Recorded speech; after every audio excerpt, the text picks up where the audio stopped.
Good morning, class. Welcome to the audio lecture for chapters 6 through 8. Notice I said this is going to be an audio lecture covering some of the most important topics, or shall I say some of the most basic topics in chapters 6, 7, and 8. I have combined all of the slides into one, so whereas this may be a long slideshow presentation, the audio portion of this will not be as long. My goal here is to cover the mere basics of the slides. Again, as I've always said in the previous audio lectures, that students are still responsible for making sure they read their chapters and read the actual doc sharing notes. So the same notes that you see on the slide presentation during the audio portion, those same slides are also downloaded in doc sharing, but they're downloaded by chapters. So I have uploaded for these particular notes, I have uploaded chapters 6, 7, and 8 separately into doc sharing.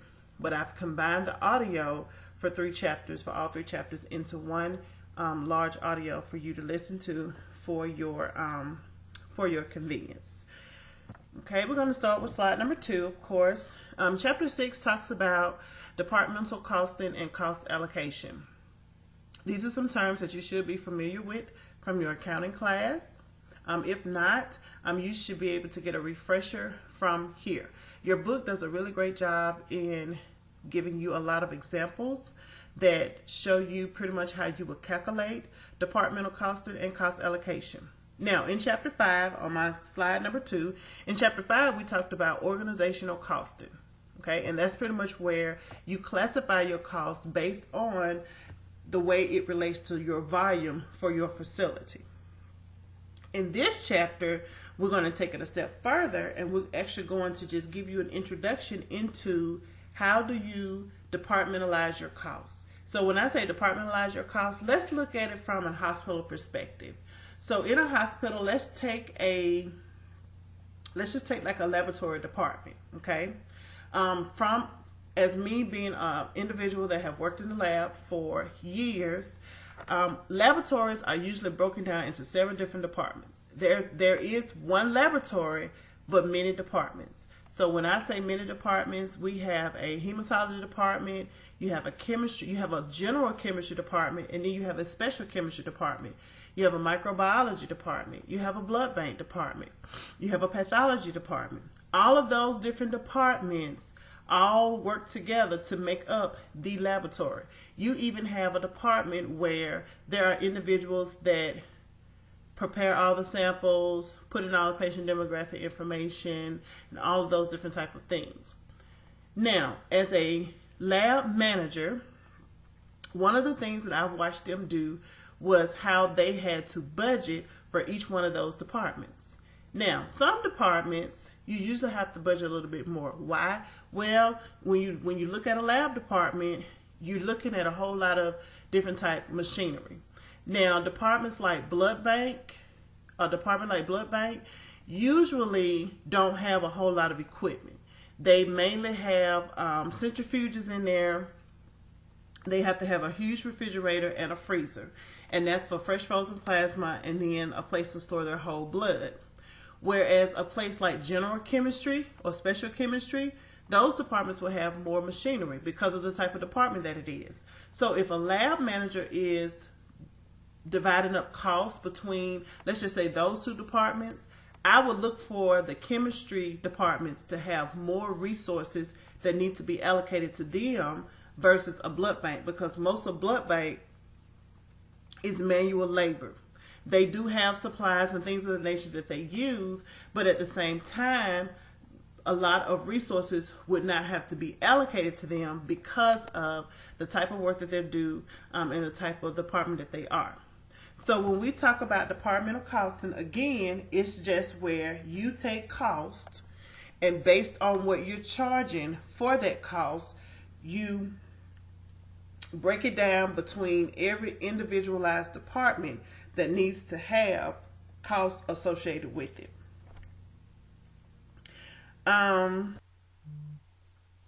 Okay, so on slide number 3, talks about the difference between direct versus indirect costs.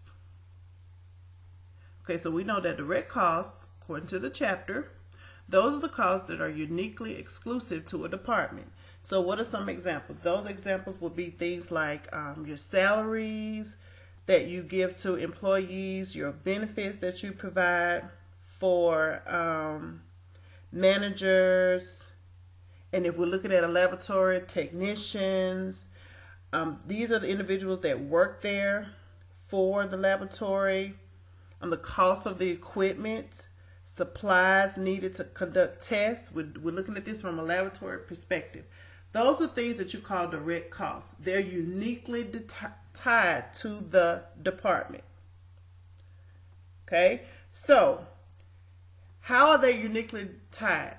If a laboratory shut down, now we're just looking at a laboratory, because keep in mind we're trying to look at this from a hospital's perspective, and you know, in a general hospital, the laboratory is not the only area you have in a hospital. You know, you got several nursing departments, you have x-ray departments, and you have central processing departments. So we just took one department in a huge organization.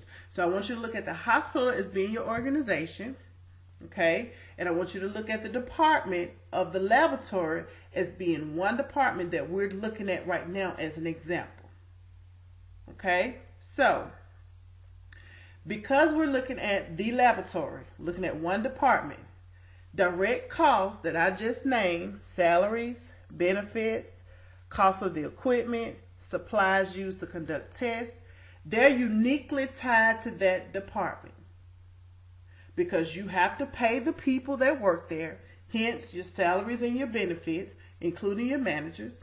You have to have equipment to run the test, hence your direct cost for the equipment, and you have to have the supplies needed to run the actual test. Okay, you have to have the supply. You have the equipment, but you still need the supplies to run the equipment. So that means in order for us, the lab technicians, to retrieve blood from patients, we have to supply the phlebotomy supplies to our workers so that they can go out on the floors, get the blood using the supplies from our department, and then bring those specimens back to us. That's a direct cost. So in other words, if the laboratory was to shut down,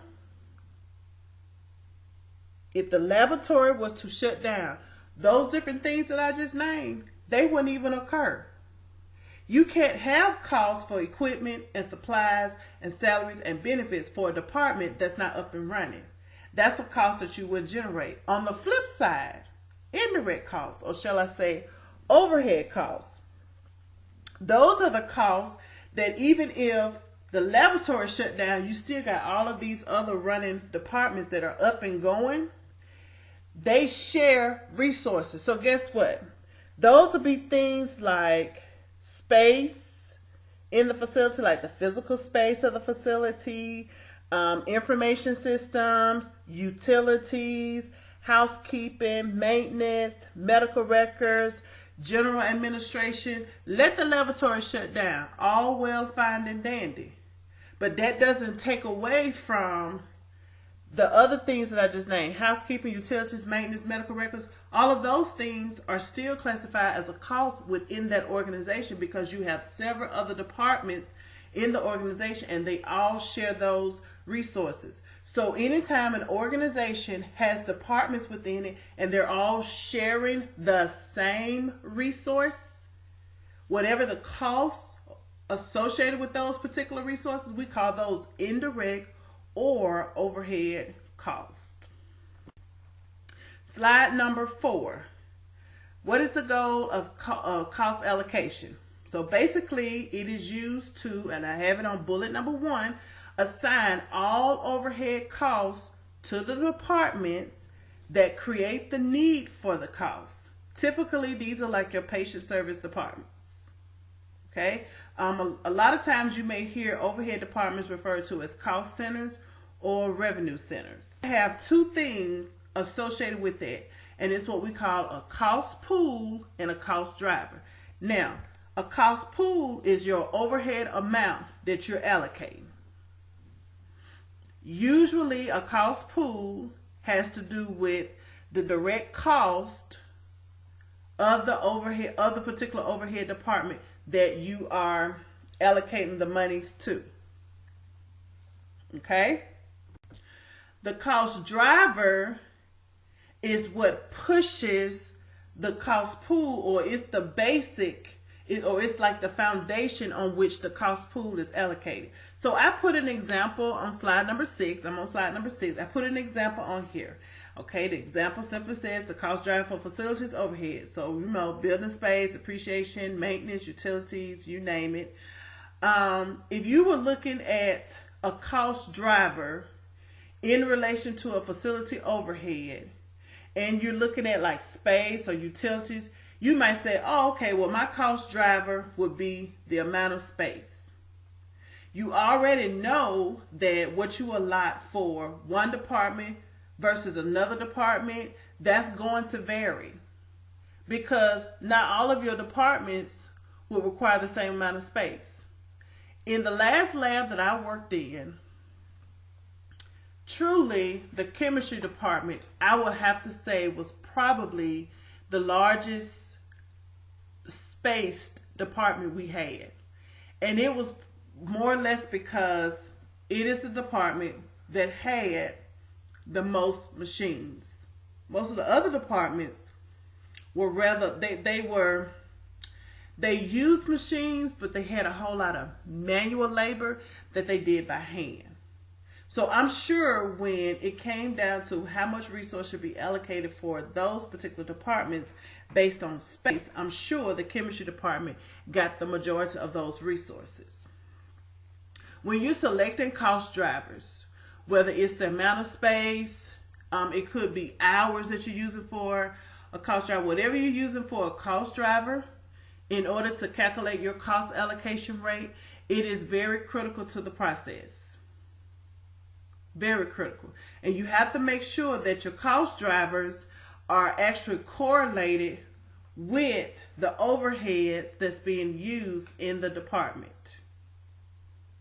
So basically, you always want to make sure that your cost drivers are perceived as being fair. So you want to be fair in making sure you allocate the amount of resources, and then make sure that it promotes organizational reduction.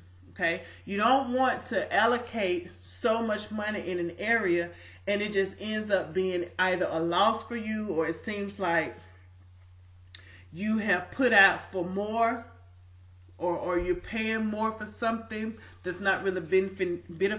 Going back to slide number 8, once you've identified the cost pool, okay, that's the dollar cost that needs to be allocated, $100,000. Then the next thing you want to look at is your cost driver. The cost driver is the basis on which your overhead costs will be allocated.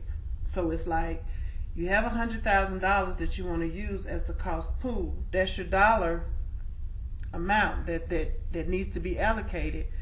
But what are you going to allocate it based on what? Are you allocating it based on space? Are you allocating based on hours? Are you allocating it based on services? In this particular example that I gave you all, we're going to allocate housekeeping services based on space. So basically what we're saying is that the housekeeping department is pretty much going to occupy roughly around $200,000 in space. So that's going to be classified as our cost driver. There, you've calculated the allocation rate. Now you've got to determine the allocation amount.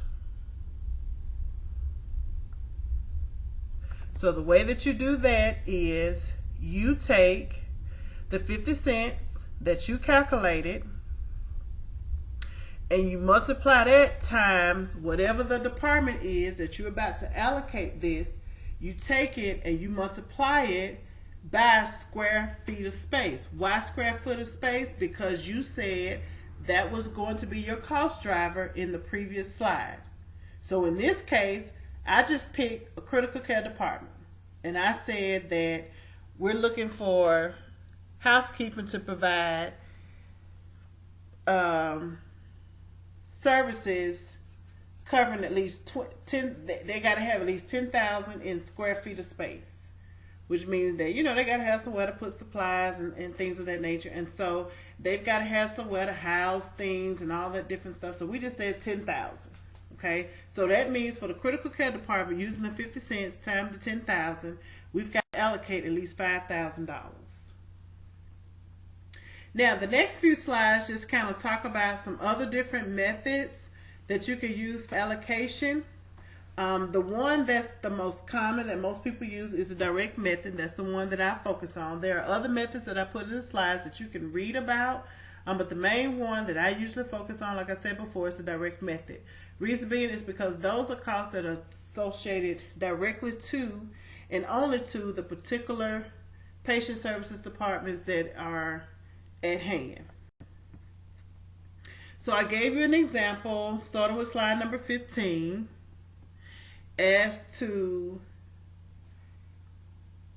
how the direct method is being used. Okay?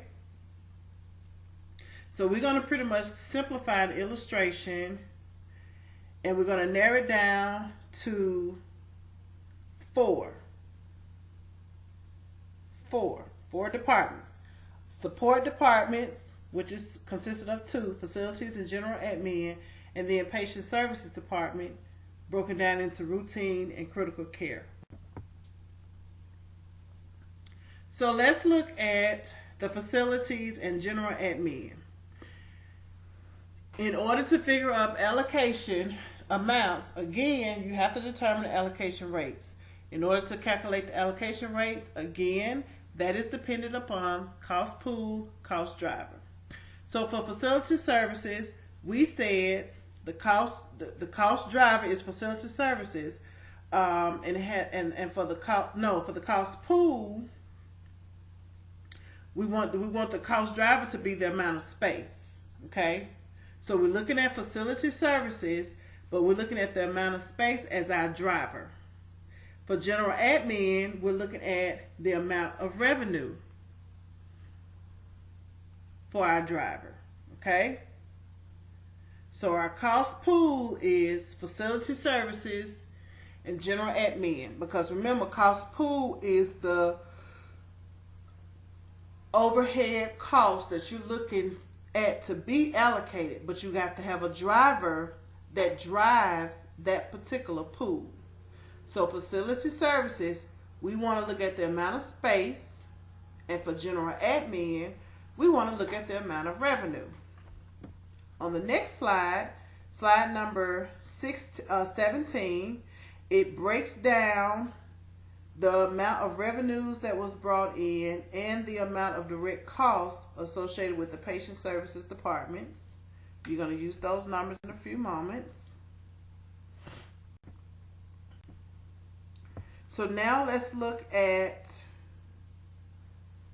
the facility services and general admin. You can see line by line how I broke everything down for you. I won't cover it in detail. But I will just kind of talk about the first one. So let's just look at facility services. So with facility services, they had about $8,600,000 overhead costs. They're looking at square footage as cost to be allocated, and that came up to like $300,600. The way you get your rate, remember, is your pool divided by your driver. So you're looking at $8,600,000 divided by $300,600. That's approximately 28.61 in square footage. That's your rate. That's for facility services. For general administration, they use revenue, so I put the calculations there. Slide number 21, you could actually see the calculations based on, now that you've calculated the rate, what the actual allocation amounts would be. So the previous slide showed you how to calculate the rates.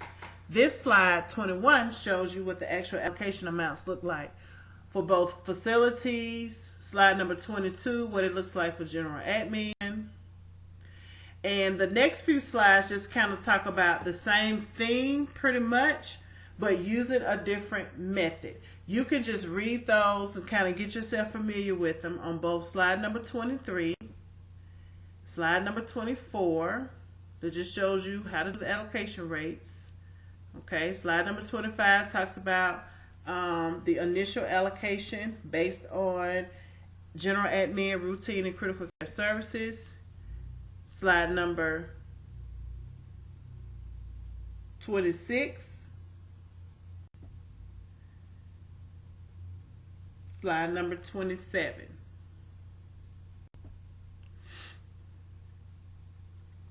Slide number 28 is just a P&L statement.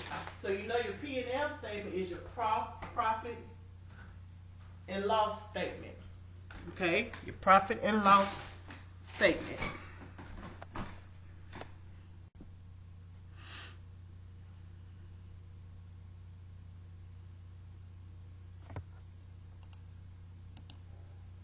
Now, in the step down illustration on slide number 29, it's just a recap to kind of show you what your calculations look like.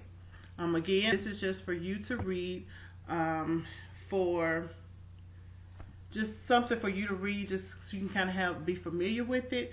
But the main thing we focus on here is the direct method the most. Okay. Now, that pretty much concludes the audio lecture 4, chapter 6 portion of the notes. Okay, now let's look at chapter 7. Chapter 7 talks about service line costing and pricing. These notes are going to be very brief. One of the things I want to talk about first is the different types of service line costings. You have what you call CCR. We call that the cost to charge ratio. You have the RVU, call that the relative value unit. And then we have the ABC, the activity based costing. So you have 3 different types of service line costing. And basically these are cost methods that are used to kind of help you with the reduction of cost within your particular facility. So let's kind of take a brief look at the selected routine services for the particular department. And we're just going to call these departments like Service X and Service Y. If you notice on the slide number 33, you notice that each one of them have the same amount of volume, or shall I say visits, 5,000. For the relative value units, we'll talk about that in a few moments. For Service X, it was 10.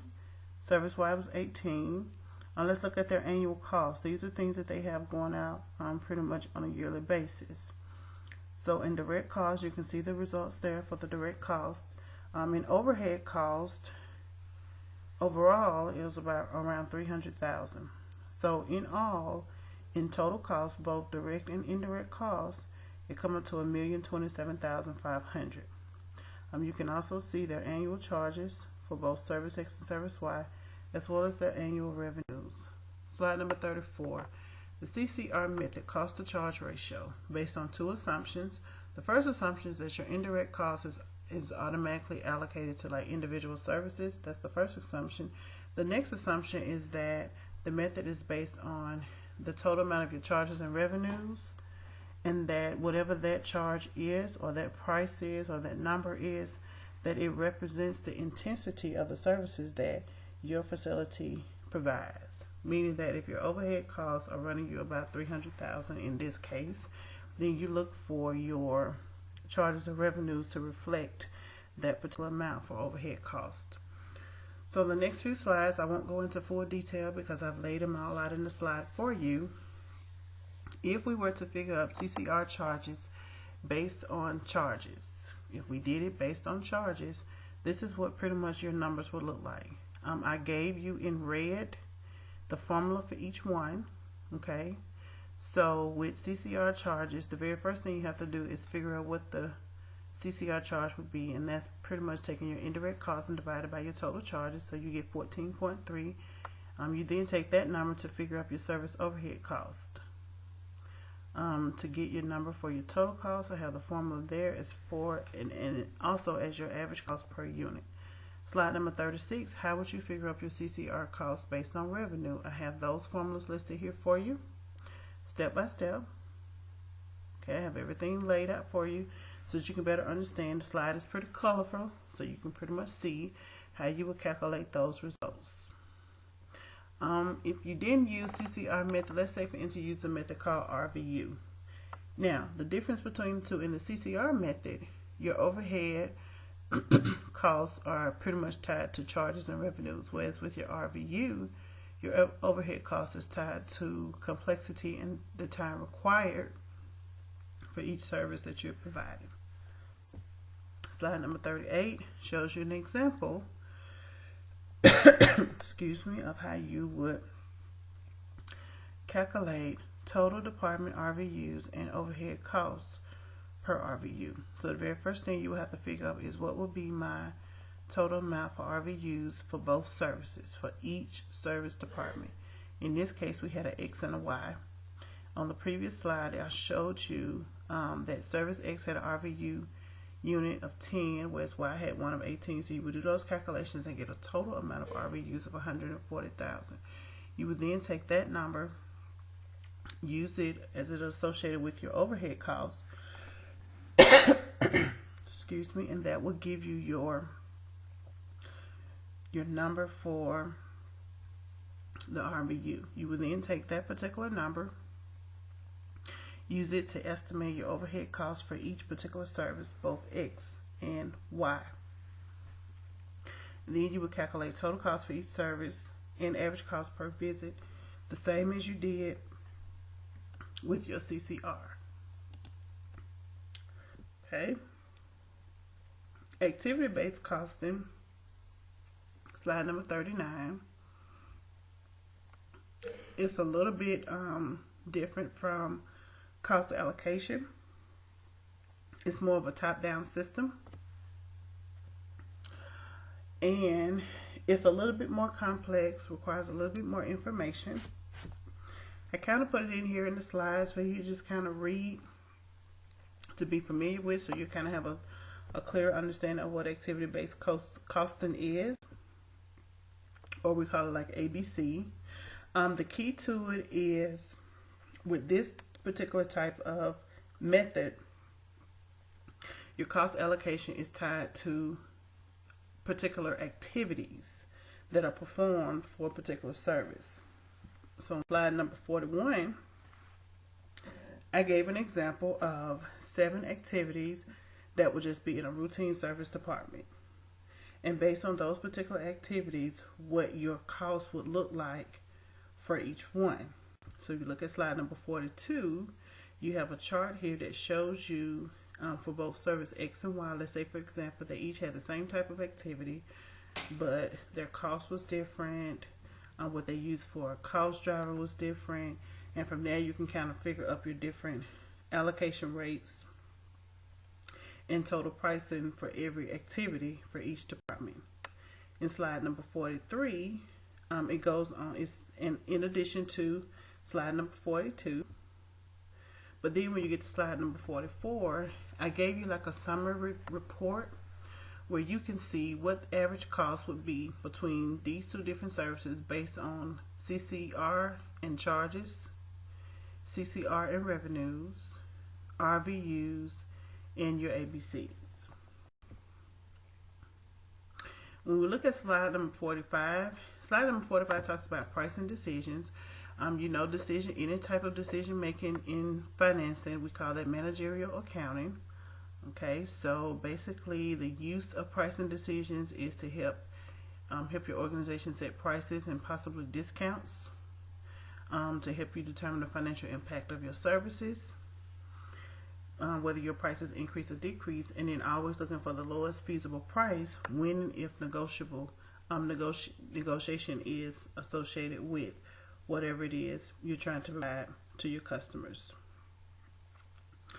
Full cost pricing, full cost pricing is any kind of pricing that helps to cover both your fixed and your variable costs, also known as your direct costs, and also to help cover any kind of costs associated with your indirect costs. On slide number 47, your marginal cost pricing is the pricing that's only set to cover like incremental or marginal cost. Okay, so that's pretty much more or less your variable cost.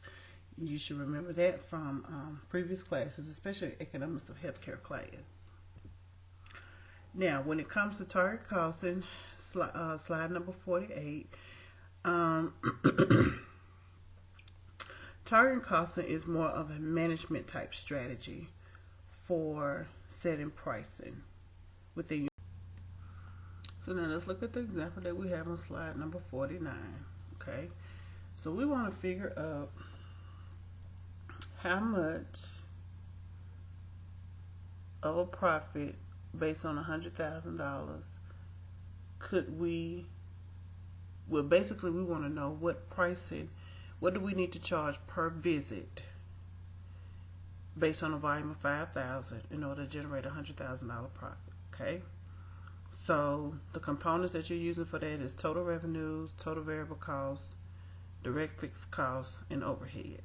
Now we know in order to get total revenues, you know that's the volume times the price. We don't know what price is, so in parentheses we got 5,000 times price, because price is what we're looking for, minus, in open and close parentheses you have 5,000. Keep in mind this is like the number of visits times $10. Okay, so we know that a variable cost rate per visit, we're saying $10.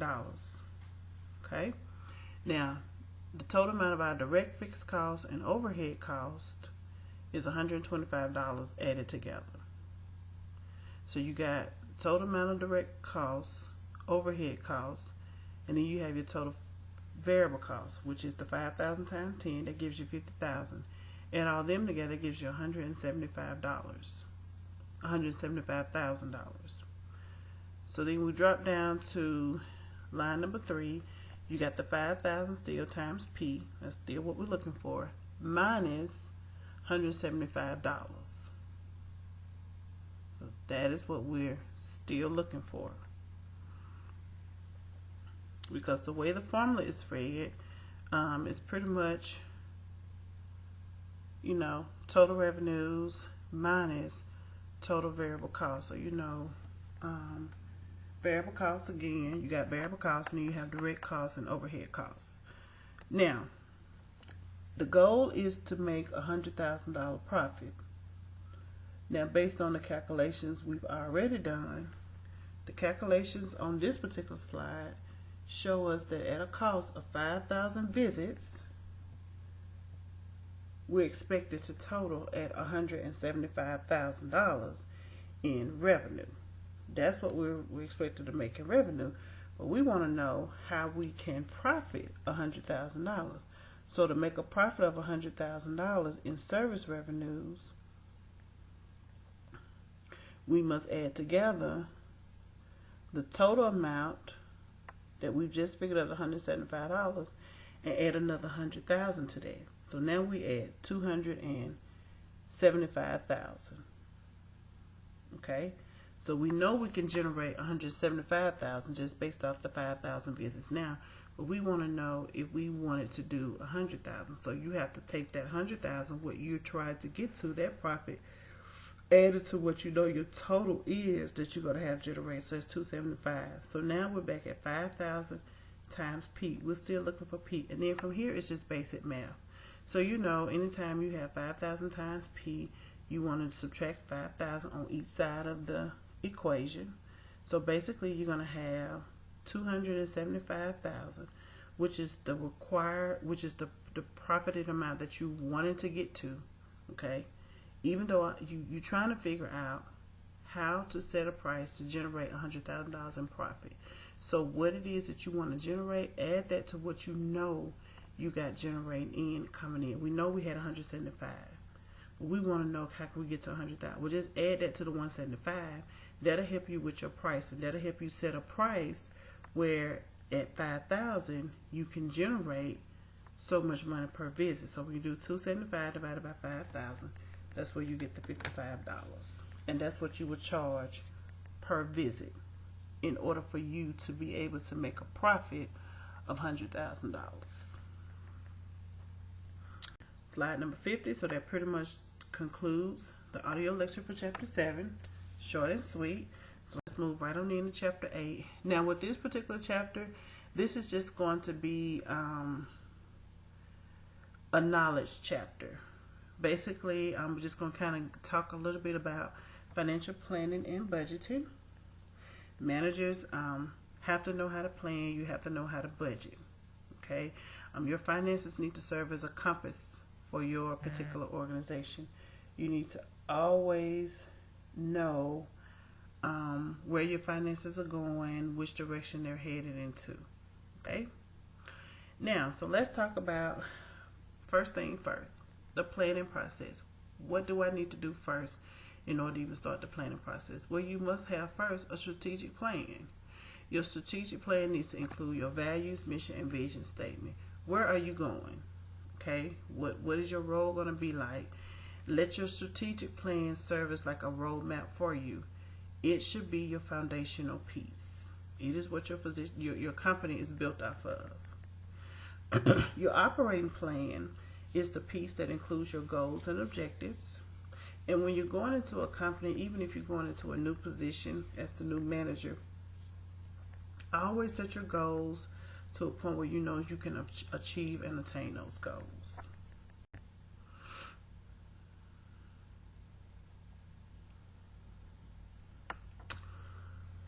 Operating plan format. This is what a typical plan would look like in the first year or so. Chapter 1 of your plan format should include your values, mission, vision, your rough roadmap. In chapter 2 through 6, organizational goals and objectives. Then in chapter 7, you have your functional area plans. So like chapter 1, in the book on page 272, it showed you what a typical operating plan would kind of be outlined, and for the hospital that was used was Bayside Memorial. So in the book, when you get an opportunity, you will notice that in chapter 1, you saw for Bayside the organizational values, mission, and vision. Then in chapter 2 is their goals and objectives. Chapter 3 was their projected business environment. Chapter 4, organizational strategies. Chapter 5, the summary of projected business results.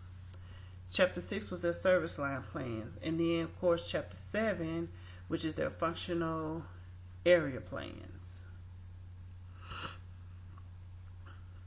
Now, if you notice, I have C highlighted in red. The reason being is because C is the most important component of the functional area plan. It is broken down into several things. The finance plan has to do with the financial condition, capital investments, capital budgets, current accounts, revenue cycles, cash budgets, overall policies, inventory management, short-term financing. Then you have statistic budgets, revenue budgets, expense budgets, operating budgets, control procedures. It's a huge plan. Part D of the functional area plan should include your administration and your human resources, and then from there you have your facilities. Okay? Talking a little bit more about the financial plan format. Again, it's broken down into 3 sections, and I have all of them listed there. Okay? Slide number 55. That talks about all of the different types of budgets under the budgetary control, your statistic, revenue, expense, operating, and control procedures. So let's just talk a little bit about budgets in general. Budgets are usually expressed in dollar terms. Okay, budgets are very important because they specify resources over a period of time. Over some period of time. They can be applied either by department, they can be applied by contract. However you decide to organize that particular budget or develop that particular budget is totally left up to you as the manager. But I will say on slide number 57, in order for you to have an effective budget, you've got to learn how to use some managerial tools. Those tools being, you got to learn how to plan, you got to learn how to communicate, and you've got to learn how to control your budget. On slide number 58, so the statistic budget. This is pretty much your foundational budget. It pretty much has or develops everything that you need for any other budget that you're going to be using. It is just a basic forecasted budget. It just talks about the volume of services you provide, and it goes on to talk about the different resources that you're going to need to provide those services. Now, you see this a lot more in your larger organizations. Now, your revenue budget. Your revenue budget is your budget that pretty much takes information from your statistical budget and combine it with data for volume.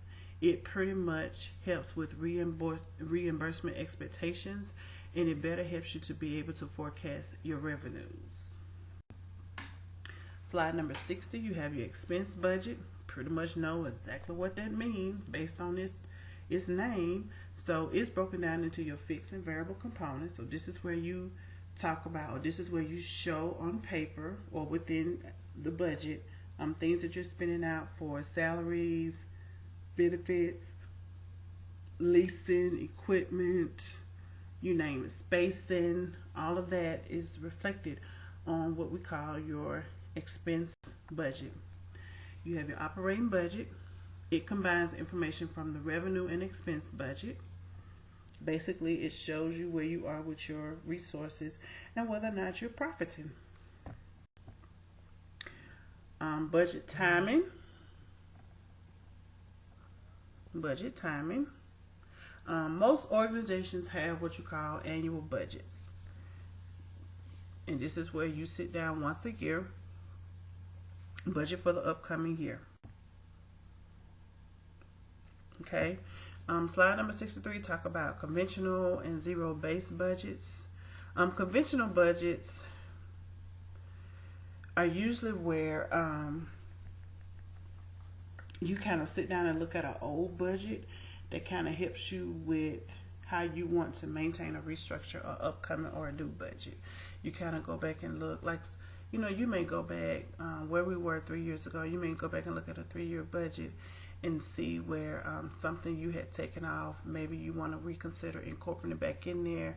It might be good for the business, or something that you had 3 years ago that you look at now, you probably don't need it. You can remove it. So that's pretty much the purpose of what a conventional budget does. A zero-based budget is usually those budgets that you have to start from scratch. These are budgets that are nowhere in the system currently. These are just ones that you thought of and you've said, hey, I think I want to keep a budget for X, Y, and Z.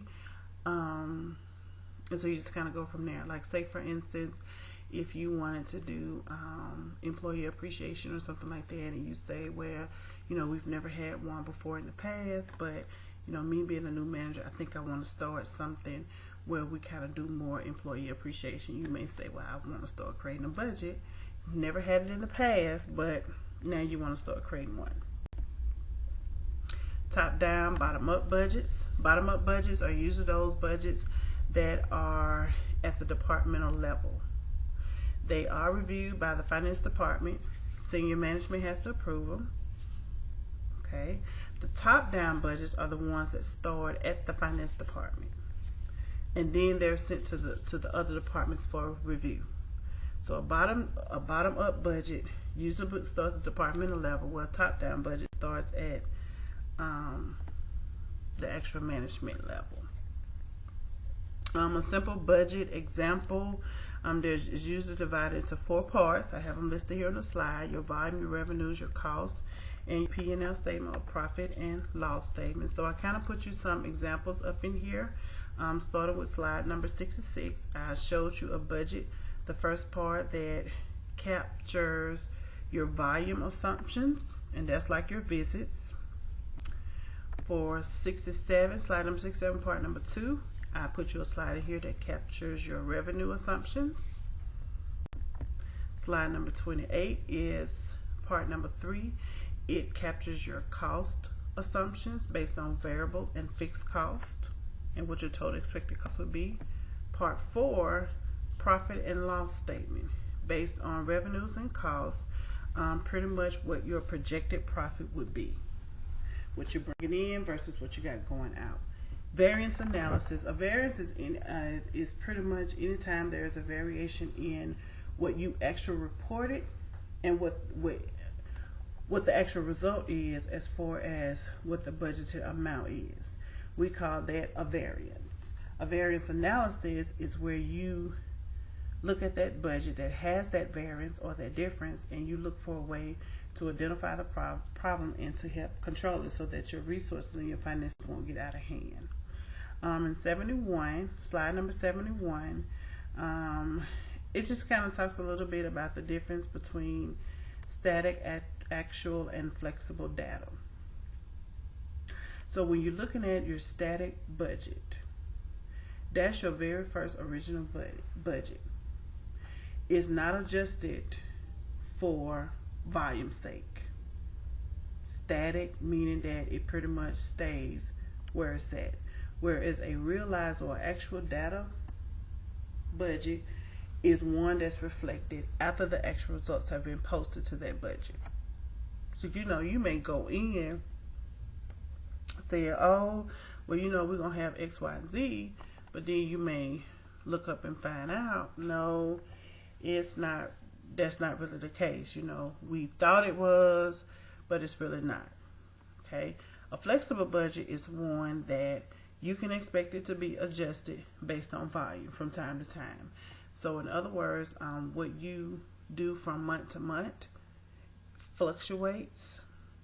So with that happening the way it does, when you're looking from year to year at your budget, you have to really look closely per month, because based on what your volume is, you should expect your budget to change and kind of shift a little bit, either up or down, based on those particular volume amounts.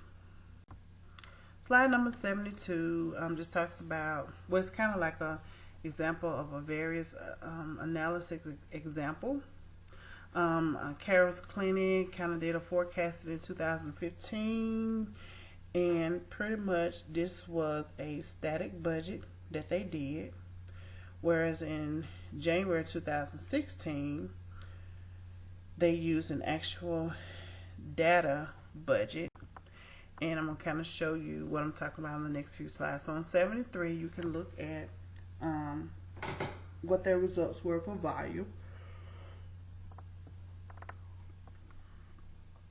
and then if you look on part 2, slide number 74, you can actually see what their revenues were based on the number of visits for 2015.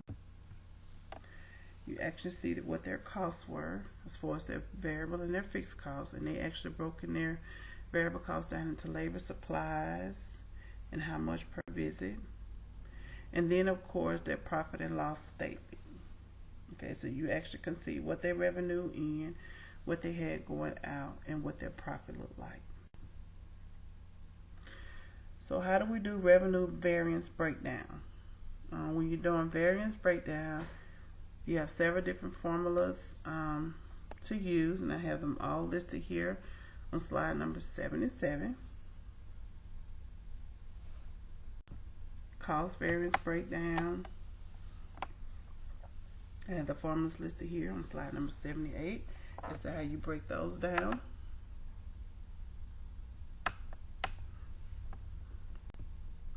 Then you have your management variance breakdown.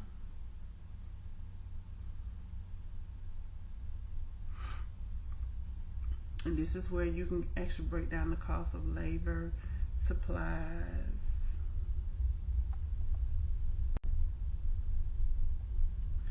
So on slide number 80, just know and just remember, variance analysis in a practice tip is much more detailed than presented in this illustration. That is true, and the reason being is because a variance analysis is not going to be the same from one facility to the next. It's going to be different.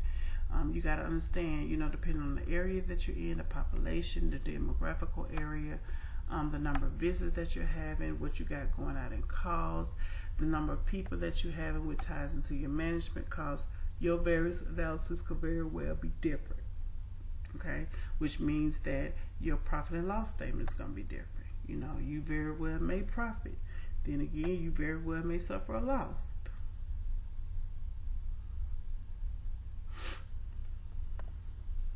Okay? Now that's pretty much chapter 8 in a nutshell, and it's pretty much the entire set of slides for 6, 7, and 8 all in one. Again, I just kind of gave a briefing overview of the slides. You're still responsible for making sure that you read the books, read the individual slides carefully in doc sharing. If you ever have any questions about anything, you always feel free to reach out to me. Thank you.